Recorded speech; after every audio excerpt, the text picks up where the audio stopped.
Hi guys. Thank you. Thank you. Thank you so much.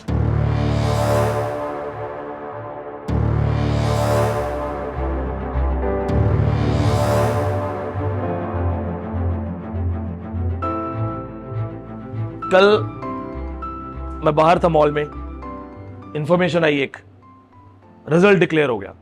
तो जैसे आपको nervousness होती है ना, अचानक से ठंड लग जाती है, हाथ पैर ठंड होते हैं, वो मेरा भी हुआ। लेकिन थोड़ी देर के लिए वहां नर्वसनेस मुझे भी थी। And then Sebi sir called and उनकी पहली लाइन थी, सर पार्टी कहाँ दोगे, पार्टी की तैयारी करो। एंड आई वाज लाइक, मुझे ये नहीं आगे बताओ स्कोर क्या है। तो ठीक है, आज मेरा 9th नेट हो गया है, 99.55 परसेंटाइल इंग्लिश में मेरा। बिकॉज देखा जाए तो 0.5 कहाँ गया, वाई आई मिस 0.5। आज बाबा साहेब अम्बेडकर की जयंती भी है। एक खूबसूरत सी लाइन है उनकी, शिक्षा शेरनी का दूध है, जो पिएगा वो दहाड़ेगा। तो अगर जेआरएफ हो जाए तो भी अपनी प्रिपरेशन, अपनी स्टडीज से सेटिस्फाई मत होना। अगर मैं जेआरएफ करके रुक के बैठ गया होता तो शायद यहां तक नहीं पहुंचता। तो मैंने जो भी क्रैक किया, और मेरा पूरा हिस्ट्री भी ऐसा ही है, whenever I crack it's only because of English। Paper 1 में मेरा एवरेज गुड या एवरेज बैड होता है। This is one of my first ever exam जहां पे मैंने इंग्लिश को टच ही नहीं किया।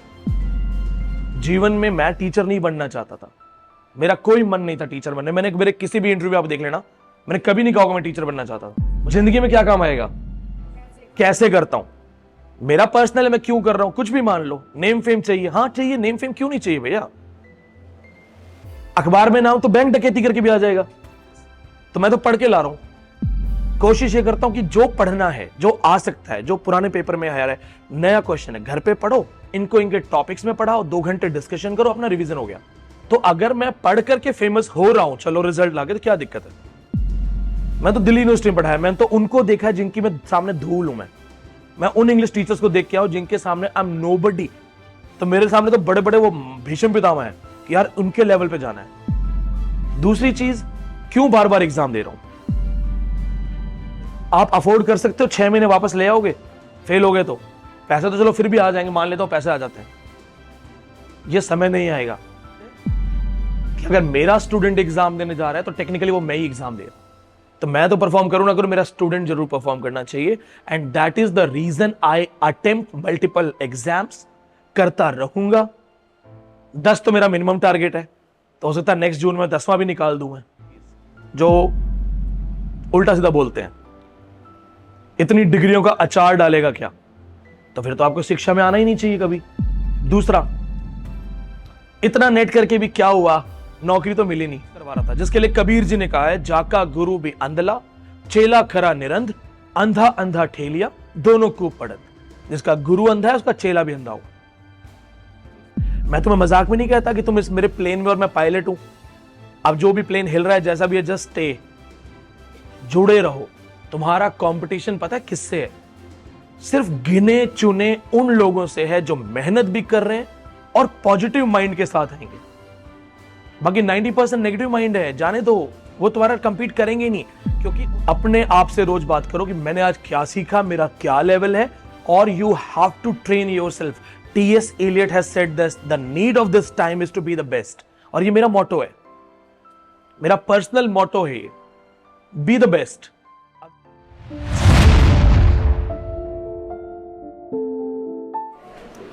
Hi guys, thank you, thank you so much, thank you, congratulations to the students also जिनकी इन्फॉर्मेशन अभी तक हमारे पास आ गई है। Shravya has done JRF and Sumit है क्लास में। सुमित का JRF मिस हुआ है लेकिन उनका नेट हो गया है। अब कुछ और बच्चों से बातचीत हो रही है। बाकी as the paper was easy, last time I told you ना, तो मेरिट ऊपर हुई है, not very high but 62 is high for English literature. तो अप्रॉक्स 62% की वजह से there are so many deserving students जो पॉइंट परसेंटाइल से गए हैं। Some of them who were actually I was 100% sure about them कि ये लोग कर लेंगे, इनके अलावा कोई इतना लेवल पे नहीं है। तो उनके भी मैसेज देखे मैंने, किसी का 0.3 से मिस हो रहा है, किसी का 0.1 से, किसी का 1 परसेंटाइल से है। अजय, वो कुछ डिजर्विंग बच्चे हैं इस तरह से। जो अब हुआ ये कि पेपर बहुत इजी आया, easy in the sense what we studied, what normally people can study if they are preparing well. तो स्कोरिंग बढ़ गई। अब जब स्कोरिंग परसेंटेज बढ़ जाता है तो sometimes you doing really well, लेकिन फिर भी आप उस लेवल तक कई बार नहीं पहुंच पा रहे, यार होता है।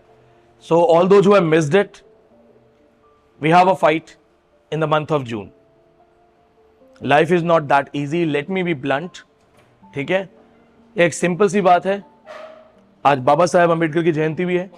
एक खूबसूरत सी लाइन है उनकी, शिक्षा शेरनी का दूध है, जो पिएगा वो दहाड़ेगा। तो अगर जेआरएफ हो जाए तो भी अपनी प्रिपरेशन, अपनी स्टडीज से सेटिस्फाई मत होना। अगर मैं जेआरएफ करके रुक के बैठ गया होता तो शायद यहां तक नहीं पहुंचता, और नहीं हुआ है तब तो डबल एनर्जी से कहां हमारी कमी है। क्रिटिसाइज योरसेल्फ, खुद को क्रिटिसाइज करो, पूछो कि यार तूने कहां कमी की है, क्या नहीं पढ़ के गया।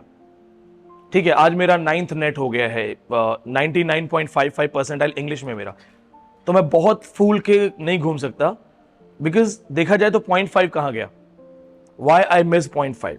आउट ऑफ 100 इंग्लिश के क्वेश्चन में होगा 10-15 क्वेश्चन जो मैंने गलत किए होंगे, वो मुझे वर्क करना है। पेपर 1 के मेरे मार्क्स कुछ ज्यादा अच्छे नहीं है, 69 परसेंटाइल है, तो मैंने जो भी क्रैक किया, और मेरा पूरा हिस्ट्री भी ऐसा ही है, whenever I crack it's only because of English। Paper 1 में मेरा एवरेज गुड या एवरेज बैड होता है, तो इंग्लिश की वजह से खींचा है। तो देखा जाए तो सुधार की संभावना है कि नहीं। Now do you know that, कल मैं बाहर था मॉल में, इंफॉर्मेशन आई, एक रिजल्ट डिक्लेयर हो गया। तो जैसे आपको नर्वसनेस होती है ना, अचानक से ठंड लग जाती है, हाथ पैर ठंड होते हैं, वो मेरा भी हुआ, मेरे साथ फैमिली मेंबर्स थे, और वो मेरे सामने बात कर रहे हैं, हयात में पार्टी लोगे या यहां पार्टी लोगे, और मैं कह रहा हूं चुप हो जाओ, पहले रिजल्ट देख लें तो, ठीक है। तो ऐसा नहीं है कि हम लोग करके बैठे हैं तो हमारे लिए भी डर नहीं, हमें डर है, बस आपका डर का परसेंटेज अलग होता है। मेरा यह है कि नहीं हुआ तो इट्स अ बैड डे, एक हफ्ते में भूल जाऊंगा, को ना करियर पे सवाल उठेगा ना इनकम पे सवाल उठेगा, तो आपका अलग लेवल का स्ट्रेस है।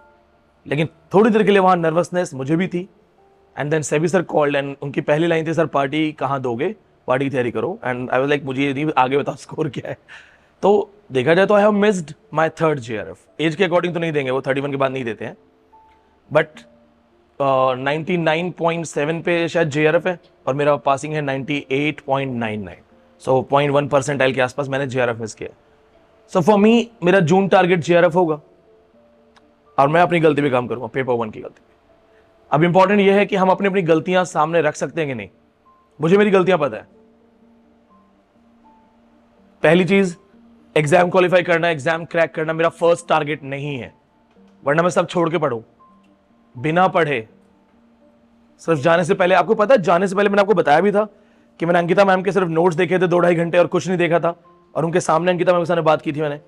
This is one of my first ever exam जहां पे मैंने इंग्लिश को टच ही नहीं किया, मैंने सिर्फ और सिर्फ पेपर 1 देखा। You know why?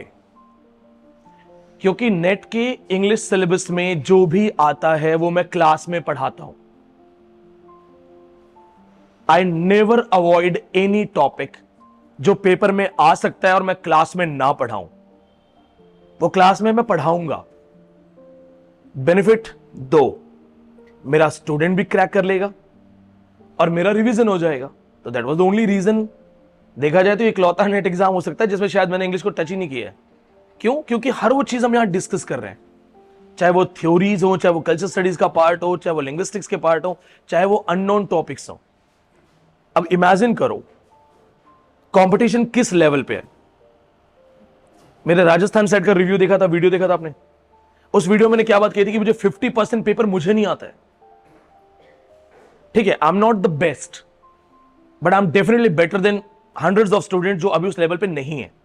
तो जब एक ऐसा आदमी जो 8 बार नेट करके बैठा है, दिल्ली यूनिवर्सिटी में 3 साल पढ़ा के बैठा है, वो बंदा कह रहा है राजस्थान सेट का 50% पेपर नहीं आता, उसी दिन मेरे लिए 50% नया टॉपिक शुरू हो गया था कि 50% क्यों नहीं आता है, मुझे भी आना चाहिए। और ये जो इतने सारे लोग अपने अपने घरों से उम्मीदें लेके आए हैं, आपके पेरेंट्स भी रोज पूछते होंगे, सर ने क्या पढ़ाया, क्लास कैसी चल रही है, कोई दिक्कत तो नहीं बेटा, बात करते रहना सर से डिस्कशन करते रहना। उनकी भी उम्मीदें हैं, सबके दिलों की धड़कन है कि मेरा बच्चा वहां गया है, कुछ करके आएगा। ऐसे पेपर्स को चेक करना, उस पेपर से अंदाजा लगाना कि अगर राजस्थान सेट का 50% विनीत पांडे को नहीं आ रहा है, व्हाट इफ किसी ने ऐसा ही पेपर आपका जून अटेम्प्ट दे दिया तो? राजस्थान को तो हम गिनते भी नहीं थे लिटरेचर के मामले में, मैं तो खुद शॉक्ड हो गया था, मुझे तो विश्वास ही नहीं हुआ। तो अगर ऐसा ही पेपर उन्होंने उठा के जून में दे दिया तो व्हाट डू यू एक्सपेक्ट? मैं सॉरी बोलूं कि मेरी गलती नहीं है, पहली बार हिस्ट्री का ऐसा पेपर आया तो जाने दो, हमारी गलती तो है नहीं, और हम भूल जाएं और नए बैच की तैयारी करें? एजुकेशन में क्या होता है, मेहनत स्टूडेंट करता है, पैसे भी स्टूडेंट देता है, और पास और फेल होने की जिम्मेदारी किसकी होती है? उसी की होती है। टीचर क्या बोलेगा? टीचर क्या, मैंने तो सबको बराबर पढ़ाया, 2 बच्चे जेआरएफ हो गए, तुम्हारा क्यों नहीं हुआ? और पास होने का क्रेडिट सारे ले लेते हैं, फेलियर के साथ कोई खड़ा नहीं होता। एक कड़वा सच है। तो हमारी समझदारी है कि चाहे वो राजस्थान सेट हो, चाहे नॉर्थ ईस्ट सेट हो, चाहे महाराष्ट्र सेट हो, हम वहां से सीख के, क्योंकि अभी भी इतनी गुंजाइश है कि वहां से न जाने कहां से क्या पेपर आ जाए, हमें सब तैयार करना है। ऑफलाइन बैच, ऑनलाइन में भी चीजें मिल जाएंगी, लेकिन ऑफलाइन में डिस्कशन, इंटरेक्शन एंड एक रेगुलर मोटिवेशन मिल जाती है। हर दिन हम 10-15 मिनट रैपिड फायर करते हैं। जाने से पहले मैं पूछता हूं एनी क्वेश्चंस। कई बार बच्चों के पर्सनल डिस्कशन होते हैं, नोट्स चेक कराने हैं, बातचीत करनी है। टारगेट सिर्फ एक है, जितने लोग आप में से जेआरएफ हिट कर सके, नेट हिट कर सके, वो कर लें। क्योंकि ultimately my results, that's my individual success, कि ओके चलो मेरा अपना अलग नाम है, but what you do, that's my actual success, that's my meaning of life. जीवन में मैं टीचर नहीं बनना चाहता था, मेरा कोई मन नहीं था टीचर बनने। मैंने मेरे किसी भी इंटरव्यू आप देख लेना, मैंने कभी नहीं कहा कि मैं टीचर बनना चाहता था। मुझे लगता है टीचर सबसे बेकार होते हैं, लेकिन हो सकता है मुझे ऊपर वाले ने एक माध्यम बना लिया हो। अब कल से कमेंट्स आ रहे हैं, अच्छे भी आ रहे हैं, बुरे भी आ रहे हैं, मैं इस पे भी जरूर बात करना चाहता हूं। बुरे आ रहे हैं, तुमने 8 बार लोगों की सीट ले ली, ठीक है, कितने बच्चों ने एग्जाम दिया इस बार? आपने सर्टिफिकेट देखना, 50,000 बच्चों ने एग्जाम दिया, एक सीट विनीत पांडे ले गया। 49,999 का क्या हुआ? अगर कोई आ रहा है 99.9 परसेंटाइल समथिंग लेके, पहली बात तो परसेंटाइल सिस्टम है, there are no seat limits. Race का एक धागा है, उससे आगे जो आ जाएगा वो पास है। तो इन बच्चों के दिमाग में कोई कैसे डालता है? देखो, फेल हुए हो, किसी का भी दिल दुखा होगा। उस दुखते हुए दिल को क्या होता है, एक आदमी क्या कहता है, जो शायद मुझे लगता है शायद उनके टीचर्स जो कहते हैं तेरी गलती नहीं है, ये विनीत पांडे की वजह से तू फेल हुआ है, तू तो डिजर्विंग था। अब वो बेचारा 70 परसेंटाइल पे 99 वाले को बोल रहा है यार मैं डिजर्विंग था। नहीं, ये समझाओ कि मैं विनीत पांडे को हरा के आगे जाऊंगा। अगर जिंदगी में कुछ करना है ना तो मुझसे आगे निकलना है। देयर आर स्टूडेंट्स जिनके मुझसे ज्यादा मार्क्स होंगे, 100% होंगे। देयर आर पीपल दो जो रियली परफॉर्म बेटर। मेरे अपने स्टूडेंट्स ऐसे हैं जिनके जेआरएफ के स्कोर्स बहुत हाई लेवल है। उसी एग्जाम में मैं नेट कर रहा हूं, मेरा अपना बच्चा जेआरएफ कर रहा है। तुम जिंदगी कैसे जीना चाहते हो? 8 अरब लोग हैं भारत में, वर्ल्ड में, दुनिया में। 8 अरब में तुम कौन सी लाइफ चाहते हो? इसकी वजह से मेरा नेट नहीं हुआ, चलो मैं नहीं देता, लेकिन जब अजय एग्जाम देगा, निधि एग्जाम देगी, करमवीर एग्जाम देगा, तो ये भी तो वही होंगे जो विनीत पांडे बढ़ा रहे हैं। तो तुम किसका किसका नाम लोगे? किसका किसका बहाना बनाओगे? चूज करना है आपको, बहाना बनाना है, लड़ना है। एक बहुत छोटा सा एग्जाम्पल है मेरे बचपन के टाइम का। मैं 12वीं में था, हम गली में कुछ बच्चों से फुटबॉल खेलते थे। एक छोटा बच्चा शायद 8-9 साल का था, वो जब भी फुटबॉल खेलने आता तो बाकी बच्चे मेरे साथ आते, हम भैया के साथ, भैया के साथ, हम भैया के साथ होंगे, क्योंकि उसे उन्हें जीतने से मतलब था। वो एक लड़का आके मेरे अपोजिट खेलता था, तो मैंने भी पूछा, मैंने कहा तू मेरी साइड क्यों नहीं आता? कहते भैया मैं आपके साथ खेलूंगा तो गोल तो सारे आप करोगे, मैं क्या सीखूंगा, मैं आपके खिलाफ खेलूंगा। That's called spirit. ये मत पूछो why are you qualifying again and again, ये तुम्हें नौकरी देगा? जाके इंटरव्यू में बोलोगे कि सर मुझे सीक्रेट पता है विनीत पांडे 9 बार एग्जाम क्यों क्वालिफाइड है, या ये तुम्हें नौकरी देगा? How can you qualify again and again? What are the reasons? What do you want to know? क्या स्पिरिट है तुम्हारी, बताओ। मैं क्यों करता हूं वो चाहिए, या मैं कैसे करता हूं? जिंदगी में क्या काम आएगा? कैसे करता हूं। मेरा पर्सनल है, मैं क्यों कर रहा हूं, कुछ भी मान लो। नेम फेम चाहिए, हाँ चाहिए, नेम फेम क्यों नहीं चाहिए भैया? अखबार में नाम तो बैंक डकैती करके भी आ जाएगा, तो मैं तो पढ़ के ला रहा हूं। इंग्लिश वाले मेरे रिश्तेदार तो नहीं है ना, टफेस्ट पेपर भी होता है। जब राजस्थान सेट वाला मेरा रिश्तेदार नहीं था, मैं तो हंस के बोल रहा था अपनी वाइफ को कि अच्छा हुआ मेरा फॉर्म नहीं भरा गया, बेइज्जती हो जाती है। तो इसका मतलब कहीं ना कहीं पढ़ना पड़ता है। कोशिश ये करता हूं कि जो पढ़ना है, जो आ सकता है, जो पुराने पेपर में आया है, नया क्वेश्चन है, घर पे पढ़ो, इनको इनके टॉपिक्स में पढ़ाओ, 2 घंटे डिस्कशन करो, अपना रिवीजन हो गया। तो अगर मैं पढ़ करके फेमस हो रहा हूं, चलो रिजल्ट लाके, तो क्या दिक्कत है? दूसरी चीज, अमीर घरों से तो नहीं हो ना, शायद कोई 2-4 होंगे, लेकिन आप में से बहुत सारे ऐसे घरों से होंगे जो शायद उधार लेके पढ़ने आए हैं, या पापा ने अपनी एफडी तोड़ी होगी, या सेविंग्स लेके आए हैं। मैं खुद दिल्ली 20,000 रुपए उधार लेके आया था। अब तुम ये बताओ, तुम्हारा टीचर एक फिलॉसफी दे कि नहीं हम तो किसी का रिजल्ट खराब नहीं करते, मैंने तो 2012 में नेट किया था, उसके बाद मैंने छोड़ दिया। आपने छोड़ दिया, आपकी एक सैलरी फिक्स है क्योंकि आप किसी पर्टिकुलर अकेडमी में पढ़ा रहे हो, सैलरी फिक्स है और आपने अटेम्प्ट करना छोड़ दिया है। अपना लॉजिक यूज करो, उस टीचर का कितना पैशन होगा नई चीजें जानने का। मैं तो दिल्ली यूनिवर्सिटी में पढ़ाया, मैंने तो उनको देखा है जिनकी मैं सामने धूल हूं। मैं उन इंग्लिश टीचर्स को देख के आऊं जिनके सामने आई एम नोबडी। तो मेरे सामने तो बड़े बड़े वो भीष्म पितामह है कि यार उनके लेवल पे जाना है। तो मेरा तो कोई ऐसा नहीं है यहां, मेरा तो पैशन है। दूसरी चीज, क्यों बार बार एग्जाम दे रहा हूं? आपके लिए। मुझे पता है मेरा कोई रिकॉर्ड नहीं तोड़ रहा 8-9 का, मैक्सिमम 4-5 हुआ है, और वो भी मेरी अपनी स्टूडेंट है जम्मू से, 5 बार नेट हुआ, उसके बाद उसकी शादी हुई, छोड़ दिया उसने। कोई नहीं तोड़ रहा, कोई रिकॉर्ड का डर नहीं हो जाए, टूट भी जाए तो कोई फर्क नहीं पड़ता। Every age has its own kind of genius. Sachin ने कहा था मेरा रिकॉर्ड अगर इंडिया का कोई बंदा तोड़ता है तो मैं खुश हूं, तो मेरा रिकॉर्ड अगर मेरा कोई अपना स्टूडेंट तोड़ेगा मैं खुश हूं। तो रिकॉर्ड या उसके लिए नहीं है ये एग्जाम। बात यह है कि जब तुम एक ऐसे घर से आते हो जहां तुम्हारे पास बहुत मुश्किल से दिल्ली आके पढ़ रहे हो, 1-1.5 लाख आराम से लग जाता है, उस घर में 1-1.5 लाख रुपए तुम्हें दे के भेजा है, उम्मीदों के साथ भेजा है। तुम एक ऐसी एज में हो जहां तुम्हारी नौकरी बहुत जरूरी है, उसके लिए क्वालिफिकेशन और इंग्लिश के नेट की किताबें नहीं होती।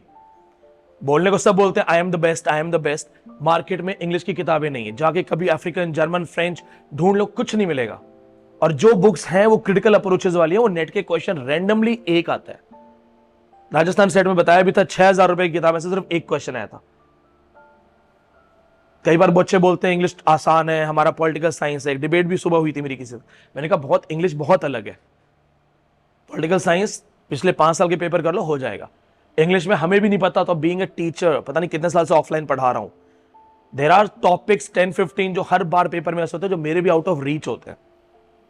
सो इट्स अ फील्ड जिसमें एक्चुअली क्रैक करना इज नॉट दैट इजी। जिन्होंने कर लिया बहुत हिम्मत की बात है, जो वहां तक पहुंच गए हैं बहुत हिम्मत की बात है। कोई इसमें घबराने शर्माने की बात नहीं है कि मेरा फर्स्ट अटेम्प्ट नहीं हुआ, सेकंड अटेम्प्ट नहीं हुआ। तुम्हारा बहुत कॉम्पिटिटिव, बहुत टफ एग्जाम है, और जो तुम्हें बाहर से क्रिटिसाइज कर रहे हो वो दूसरे सब्जेक्ट वाले होंगे। इंग्लिश वाले को पता होता है किस लेवल का एग्जाम है, कुछ नहीं पता कहां से क्या आ जाए। इससे बड़ा सबूत देखो ना, राजस्थान सेट 2 बार टॉपर हूं मैं, और तीसरे के लिए मेरे मुंह से निकला कि अच्छा हुआ फॉर्म नहीं भरा मैंने। इमेजिन कहां से आए होंगे वो 50 क्वेश्चन, किसने बनाए होंगे 50 क्वेश्चन। और वहीं से अगर किसी को दिल्ली यूनिवर्सिटी में इंस्पिरेशन मिल गई तो कहीं को जून में भी मैं चक्कर दिलवाऊंगा, तो जून की गर्मी और पेपर, चक्कर आने शुरू हो जाएंगे स्टूडेंट्स को। आ सकता नहीं आ सकता ऐसा पेपर? तो हम क्या करें, हम डरें या तैयार होके जाएं? मेरा तो यही है, मैं तो डिसाइड करके आऊं तैयार होके जाएंगे। तुम जितना टफ बनाना बना लो, तुम्हें जहां से पूछना है पूछ लो। मैं बार बार एग्जाम्स इसलिए अटेम्प्ट करता हूं क्योंकि अगर मैंने एग्जाम अटेम्प्ट करना छोड़ दिया तो जिस दिन आपका एग्जाम होगा ना, वो मेरे लिए छुट्टी का दिन होगा। ऑफिस वाले अपना काम करेंगे, मेरे लिए होगी छुट्टी कि चलो घूम के आते हैं, बच्चे एग्जाम देने गए। फिर जब अगला 6 महीने में एग्जाम होगा, मेरी छुट्टी का दिन होगा। There will be no passion left, no energy left. आज एग्जाम देने गया, मैंने आपको बताया ऐसा सेंटर पे हुआ, वहां पे हुआ। देयर आर टीचर्स वो छुप छुप के एग्जाम दे रहे हैं। छुप छुप के एग्जाम क्यों दे रहे हैं? क्यों? उन्हें पता नहीं हुआ तो बताना नहीं पड़ेगा। मैं तो रिव्यू डाल रहा हूं, क्यों डाल रहा हूं? क्यों? मुझे पता है अटेम्प्ट करना है। नहीं भी हुआ ना तो मैं इकलौता नहीं हूं जो एक बार टॉप करके दोबारा फेल हो सकता है, कोई बड़ी बात नहीं है। Failure is also the part of life. Failure can be handled by the strong people. Failure बर्दाश्त करना सिर्फ स्ट्रॉन्ग लोगों के बस की बात है। तो अगर फेल भी होता तो कोई बड़ी बात नहीं, लेकिन मल्टीपल टाइम एग्जाम देके अपनी गलतियों से सीख करके मैं अपने आप को रेडी करता हूं कि जब तुम मेरे पास आओ और मैं तुम्हें सिर्फ अपने 10 मिनट भी दे दूं। ऑनलाइन जब बहुत सारे बच्चे आते हैं ना, ऑफिस में आप कभी कंफर्म करना, 90% को अपॉइंटमेंट नहीं मिलती, मुझसे बात करने का मौका नहीं मिलता। मैसेज होते रहते हैं सर 10 मिनट बात करा दो। लेकिन अगर मैं आपको 10 मिनट भी दूंगा ना, तो आपको यह नहीं होगा कि ये 10 मिनट में किसी टीचर ने सिर्फ इधर उधर की बातें की है। आप बोलोगे ये वो आदमी मुझे 10 मिनट दे रहा है जिसने पिछले एग्जाम में जाकर के ये वाला स्कोर किया हुआ है। तो इसका एक एक वर्ड, 10 मिनट में बहुत सारे वर्ड्स बोले जा सकते हैं। एक एक वर्ड मेरे लिए कीमती है। एक सिंपल सा लॉजिक का सवाल मेरे को आपसे पूछना है, और ये उन लोगों को भी आंसर मिल जाएगा जो बच्चे पूछते हैं बार बार एग्जाम क्यों देता है। चलो मैंने 8 सीट खराब की, 8 बार एग्जाम दिया। इंडिया का best heart surgeon doctor Naresh Trehan, best heart surgeon है। मैं कभी मिला नहीं पर्सनली, लेकिन किसी लीडर के थ्रू उनके बारे में जानकारी हुई तो पता चला कि वो ऑपरेशन अपने हाथ से करता ही नहीं है। वो एक बड़े से अपने एयर कंडीशन रूम में बैठते हैं, बड़ी बड़ी स्क्रीन्स लगी होती हैं, 10-15 हार्ट ऑपरेशन एक साथ चल रहे होते हैं, उनके असिस्टेंट्स कर रहे होते हैं, और जैसे ही किसी को कोई कॉम्प्लिकेशन आती है वो वहां से पैनिक बटन दबाता है और ये स्क्रीन देखते हैं और स्क्रीन पर देख के बताते हैं कि इसको ऐसे कर दो। वो नॉलेज कहां से आया? वो नॉलेज पता है कहां से आया? क्योंकि नरेश त्रिहान ने अपने करियर में 2 साल के बच्चे से लेकर 98 साल के जो बुजुर्ग हैं उनके सबके हार्ट देखे होंगे, खोले होंगे। तो आज वो उस लेवल पे कैसे हो गया है कि वहां पे सिर्फ स्क्रीन से वो बताता है कि इसका ये होगा। मुझे वो लेवल चाहिए नेट के लिए। मैं चाहता हूं मेरा स्टूडेंट जो हो ना, जब वो जाए एग्जाम देने तो उसके बराबर कोई खड़ा ना हो। मैंने पिछली बार रिजल्ट आया था तब भी मैंने कहा था कि मेरे स्टूडेंट्स को आने दो रिजल्ट के साथ। अभी जो लड़का उस दिन आपसे बात करके गया आशीष, उसका जेआरएफ हुआ है। वो यहां बात करने आया था, जाते टाइम नोट्स भी ले गया, उसने जेआरएफ कर दिया। एक लड़की का वीडियो चेक करो, चौसर की स्पेलिंग नहीं आती थी, उसने बिना पढ़े नेट करा है, कॉलेज में पढ़ा रही है, उसने कहा सर मैंने फिर अटेम्प्ट कर दिया, नेट हो गया। क्योंकि नॉलेज इतना ज्यादा आ जाए। तुम माउंट एवरेस्ट चढ़ने जा रहे हो, जरा एक सिचुएशन बताना, कश्मीर के बच्चे भी यहां पे, माउंट एवरेस्ट चढ़ना है। माउंट एवरेस्ट और बाकी माउंट्स में क्या फर्क है? हाइट, माउंट एवरेस्ट बहुत ज्यादा है। लास्ट का जो 1 किलोमीटर से डेथ जोन बोलते हैं, कहते हैं सबसे ज्यादा मौत वहीं होती है। अब तुम ही बताओ, तुम माउंट एवरेस्ट के लिए पैसे तो ले आए, लगभग 20 लाख रुपए लग जाते हैं, 20 लाख रुपए लेके आ गए, करेज भी लेके आ गए कि हम माउंट एवरेस्ट चढ़ेंगे। अब तुम्हारे पास गाइड्स हैं, 10-12 वहां पे शेरपा खड़े हैं, तुम्हारे पास जीवन का सवाल है, तुमने 20-25 लाख रुपए भी लिए हैं। माउंट एवरेस्ट तुम किसके साथ चढ़ना चाहते हो? एक आदमी आता है 2012 में गया था, उसके बाद तो हम किसी की सीट लेते नहीं है, तो मैंने दूसरे शेरपाओं को काम पे लगा दिया है। आप बोलोगे सर ये तो 2023 है, वहां पे क्या माहौल है? कह रहे नहीं कुछ नहीं है, हम बेस्ट है, हम बेस्ट है, देखो हमारी वेबसाइट देखो, हमारे रिजल्ट देखो, बेस्ट है। उसके साथ जाओगे? या वहां पे एक और शेरपा खड़ा है जो कह रहा है सर मैं हर 6 महीने में ऊपर जाता हूं, मैंने लैंडस्लाइड भी देखी है, एवलॉन्च भी देखा है, ऑक्सीजन सिलेंडर काम ना करे तो उस स्ट्रेस में क्या हो सकता है वो भी देखा है, विदाउट ऑक्सीजन किसी को बचाना पड़े अपना ऑक्सीजन देखे तो वो भी देखा है। आपके पास 20 लाख रुपए हैं, एक जिंदगी है और एक अटेम्प्ट है, किसके साथ जाना चाहते हो? क्यों जाना चाहते हो उसके साथ? क्योंकि तुम्हारे पास दूसरा मौका नहीं है। मैं तुम्हारे लिए वो शेरपा बनना चाहता हूं। आप में से कई ऐसे हैं जो शायद दोबारा इतनी पैसे, इतनी फीस, या आप में से न जाने कितनी लड़कियों को अगर बोला गया हो घर से कि अगर एग्जाम पास नहीं हुआ तो शादी हो जाएगी, ये ना अटेम्प्ट नहीं निकला तो चुपचाप शादी कर लेना। अगर मैं लूज हो जाऊं, ब्रांडिंग पे 2 लाख और लगा देंगे, ब्रांडिंग तो हो जाएगी, सेलिब्रिटीज को बुला लेते हैं बड़े बड़े, हो जाएगा, पुराने टॉपर्स को बुला लेंगे, लेकिन भुगतेगा कौन? Tell me this thing. मैं तो सेटल्ड हो गया हूं, जितना सोचा नहीं था भगवान ने उससे ज्यादा दिया है, तो मेरे तो घर बार सब सेटल्ड है। आज किसी सिंपल कॉलेज में काम करके भी कमाऊंगा तो भी काम चल जाएगा, दिल्ली यूनिवर्सिटी वापस चला जाऊंगा, डीयू छोड़ा है, अगर क्लासेस नहीं होती कुछ नहीं, मैं डीयू चला जाऊंगा, कोई दिक्कत नहीं है, ले लेंगे वो। कोई भी प्राइवेट यूनिवर्सिटी मेरे ब्रांडिंग और डिग्री देख करके मुझे अपने साथ इन्वॉल्व कर लेगी। तो अगर मैं लूज हो जाऊं, रिलैक्स कर जाऊं, तो जो बच्चा यहां कश्मीर से बैठा है, जो मध्य प्रदेश से आके बैठा है, कुछ बच्चे ऐसे हैं जो उन्होंने नौकरियां कर करके, सेविंग कर करके पैसे जोड़े और वो यहां आए हैं, उनके साथ क्या होगा? और तुम्हारे पास पूरे इंडिया में कितने ऐसे लोग होंगे जो तुम्हें इस कॉन्फिडेंस के साथ पढ़ाते हैं कि यार वी कैन डू इट। मैं तुम्हारे लिए वो कर रहा हूं। आपको नदी से इस पार जाना है और मैं वो नाविक हूं जिसके हाथ में एक नाव है। अब अगर मैं यहां पे चेंज करता रहूं कि चल आज तू नाविक बन जा, आज तू बन जा, मैंने तो एक बार कर लिया, डूब गए तो कौन डूबेगा?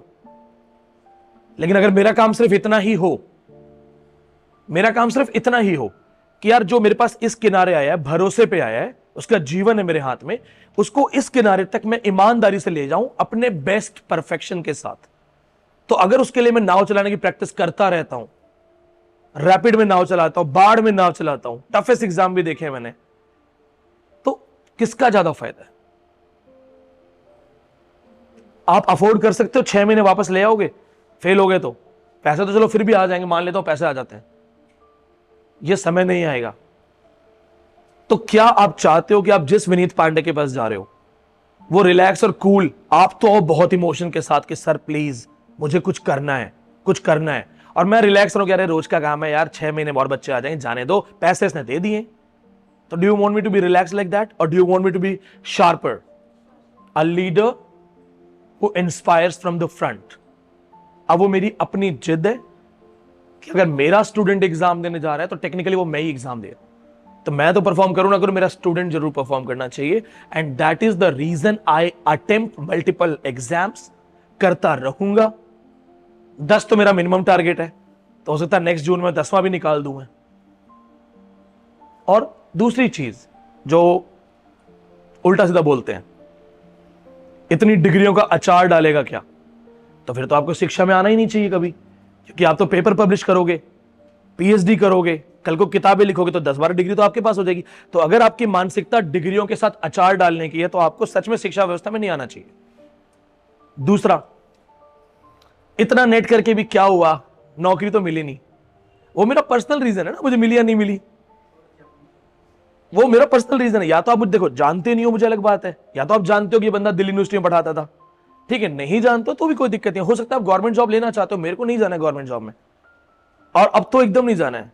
लिटरेचर वाले हम जब अपनी आइडेंटिटी बना ली, कर्मवीर संगरिया से निकला हूं ना मैं, अपनी पहचान बना ली, केरला तक जानते हैं लोग, कश्मीर तक जानते हैं, तो मैं जाऊंगा किसी गवर्नमेंट जॉब में, कोई फर्क नहीं पड़ता। फ्यूचर सेटल्ड है, फ्यूचर सेफ है, इतना कमा चुका हूं, फ्यूचर सेफ है, कोई इशू नहीं है, घर बैठ के खा लूंगा। तो अब बताओ मैं गवर्नमेंट जॉब में क्यों जाऊं? क्या गवर्नमेंट जॉब के ऊपर कोई सोच नहीं है? फिर तो सचिन तेंदुलकर भी क्या ही कर रहा है यार, गवर्नमेंट जॉब में जाना चाहिए था। जाएगा सचिन तेंदुलकर, फिर विराट कोहली को बोलो, शाहरुख खान को बोलो कि भाई क्या कर लिया तूने, गवर्नमेंट जॉब तो मिली नहीं। सही बात है यार, क्या कर लिया, गवर्नमेंट जॉब तो नहीं मिली। ये क्या फर्क पड़ता कि गवर्नमेंट जॉब वाले उसको एक फोटो के लिए तरसते हैं।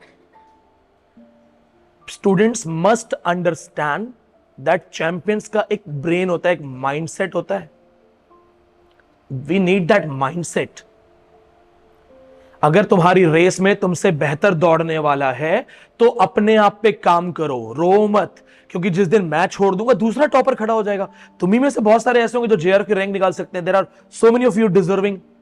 अब में से कई ऐसे जो मैं अभी ऑलरेडी जानता हूं कि ये लोग कर लेंगे, आज नहीं तो कल कर लेंगे, तो फिर तो आप उसको भी रोओगे। और समय की डिमांड क्या है? What's the need of time?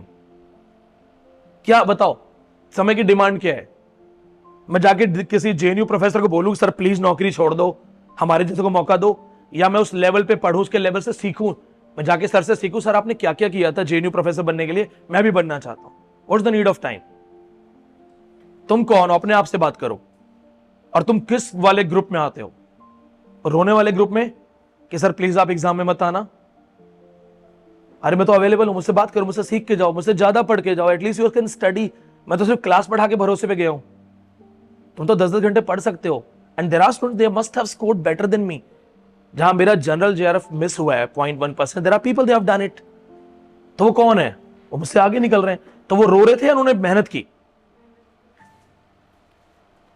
जब कोई नेगेटिव माइंडसेट लेके आता है ना, और नेगेटिव माइंडसेट मुझे अप्रोच करता है, तो मुझे उसके कमेंट से कोई प्रॉब्लम नहीं होती, उससे कोई फर्क नहीं पड़ता। मुझे पता है बोल रहे हैं तो यार क्या फर्क पड़ता है, तुम्हारे बहुत बोलने से भी मैं 10वां अटेम्प्ट तो करूंगा ही करूंगा, करना तो मुझे तब भी है। वो दुख होता है। दुख क्यों होता है? क्योंकि it is the spirit that you need. तुम्हारे अंदर गट्स कितने हैं? अभिमन्यु सबसे हार रहा था ना, सारे हथियार चले गए तो उसने रथ का पहिया उठा लिया। लड़ने वाले को हथियार की कमी नहीं होती। उसने रोना शुरू नहीं किया कि तलवार नहीं है, गदा नहीं है, धनुष तोड़ दिए मेरे, में लड़ूं किससे। लड़ने का जज्बा था, कुछ समझ नहीं आया तो रथ का पहिया उठा लिया। हमें वो स्पिरिट चाहिए। अर्जुन क्यों जीता महाभारत? अर्जुन हर सवाल का जवाब कृष्ण के पास लेके जाता। यहां फंस गए आप बताओ, यहां फंस गए आप बताओ। दुर्योधन क्या करता था? एक तो उसका पहला गाइड वही कंपिटेंट नहीं था, शकुनी। उसको सिर्फ मतलब था अपने बदले से, तो वो टाइम पास करवा रहा था। जिसके लिए कबीर जी ने कहा है, जाका गुरु भी अंधला, चेला खरा निरंध, अंधा अंधा ठेलिया, दोनों कूप पड़त। जिसका गुरु अंधा है उसका चेला भी अंधा होगा। और फिर वो सबसे बात करता था, थोड़ी देर आप बता दो, आप लीडर बन जाओ, आप सेनापति बन जाओ। अरे choose your gods wisely. But once you have chosen, devote yourself. मैं तुम्हें मजाक में नहीं कहता कि तुम इस मेरे प्लेन में और मैं पायलट हूं, अब जो भी प्लेन हिल रहा है जैसा भी है, जस्ट स्टे, जुड़े रहो। तुम्हारा कंपटीशन पता है किससे है? सिर्फ गिने चुने उन लोगों से है जो मेहनत भी कर रहे हैं और पॉजिटिव माइंड के साथ आएंगे। बाकी 90% नेगेटिव माइंड है, जाने दो, वो तुम्हारा कंपीट करेंगे नहीं, क्योंकि उनके अंदर जज्बा नहीं है अंदर झांकने का। अपनी गलती ढूंढो। दुनिया में कोई नहीं सुनेगा कि अच्छा आपको मैं असिस्टेंट प्रोफेसर बनाता हूं क्योंकि आपके टाइम में विनीत पांडे एग्जाम देता था, तो कोई बात नहीं सर, आ जाओ, सिंपैथी है। मिली किसी को सिंपैथी पे नौकरी? सिंपैथी पे तो भाई साहब सब्जी नहीं देगा बाहर वो फ्री में। जीवन का एक सिंपल सा फंडा है, लड़ो, लड़ना पड़ेगा। और जैसा कि अंबेडकर जी ने कहा है, शिक्षा वो शेरनी का दूध है, जो पी लेगा वो शेर बन जाएगा और दहाड़ेगा। अपने आप से रोज बात करो कि मैंने आज क्या सीखा, मेरा क्या लेवल है, और you have to train yourself.